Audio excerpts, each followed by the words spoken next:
Hi, this is Alex with Master Odor Removal, and there's Mr. Bill. We're servicing this SLK280 Mercedes. There's my vehicle there in this underground garage in West Boca on a beautiful day.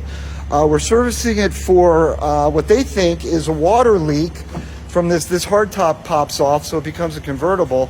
But you can see the mildew growing in the seats.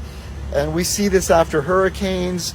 We see this after water leaks. They roll up the windows. It's very humid and hot most of the year. And it just becomes a big petri dish. Typically, we'll see it on the dash. We'll also see it growing in the seat belts. And there is a little of the seat belt right here. You see that?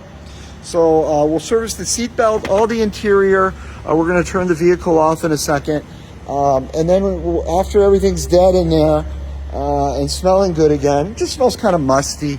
We're going to go ahead and use our second step process to service the AC. I'm not going to sit on the seats until they've been serviced.